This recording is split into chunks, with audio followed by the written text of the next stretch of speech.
ये सवाल है केसलेट डीआई यानी डाटा इंटरप्रिटेशन पर आधारित, जिसमें आपसे पूछा है कि 300 श्रमिकों में समूह में हर एक को बढ़ईगिरी, प्लम्बिंग और बिजली फिटिंग आती है। किसी को कारपेंटरी आती है, किसी को प्लम्बिंग।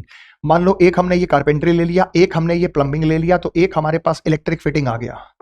फिर ये कह रहा है कि 42 श्रमिकों को तीनों कौशल आते हैं। 42 worker know all the three, तो 42 वर्कर को सारे के सारे स्किल्स आते हैं। 89 को केवल बढ़ईगिरी यानी कारपेंट्री का ज्ञान है।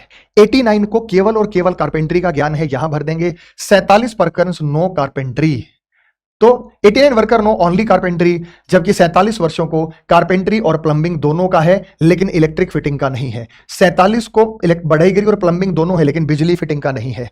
बिजली फिटिंग का नहीं है। 47 को कारपेंट्री और प्लम्बिंग, बढ़ईगिरी और प्लम्बिंग दोनों का ज्ञान है। Total 109, 29 worker know electric fitting.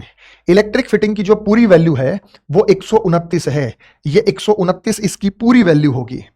23 worker know plumbing and electric fitting but not carpentry. 23 को प्लम्बिंग और बिजली आती है लेकिन बढ़ईगिरी नहीं आती, तो बढ़ईगिरी नहीं आती, लेकिन 23 को प्लम्बिंग और कारपेंट्री, प्लम्बिंग और इलेक्ट्रिक फिटिंग आती है।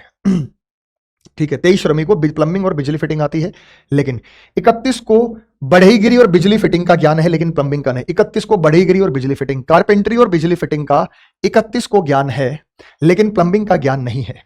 कितने श्रमिकों को बढ़ईगिरी और बिजली फिटिंग दोनों का ज्ञान है? बढ़ईगिरी और बिजली फिटिंग यानी इलेक्ट्रिक फिटिंग भी है और कारपेंट्री भी है, तो कारपेंट्री और इलेक्ट्रिक फिटिंग दोनों, तो दोनों का ज्ञान तो इनको है बेटा।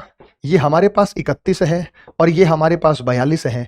2 1 3 4 3 7 73 श्रमिक ऐसे हैं जिनको ये दोनों का ज्ञान है, तो दोनों का टोटल करेंगे 73। हालांकि आप ये वैल्यू भी निकाल सकते हैं और ये वैल्यू भी निकाल सकते हैं, और इसके बाद जो अन्य सवाल पूछे जा सकते हैं वो भी आप यहां पे बता सकते हैं। तो इसको डायग्राम बना के सॉल्व करना है। मैथ्स का ही ये प्रश्न होगा जो रीजनिंग में पूछा जाता है।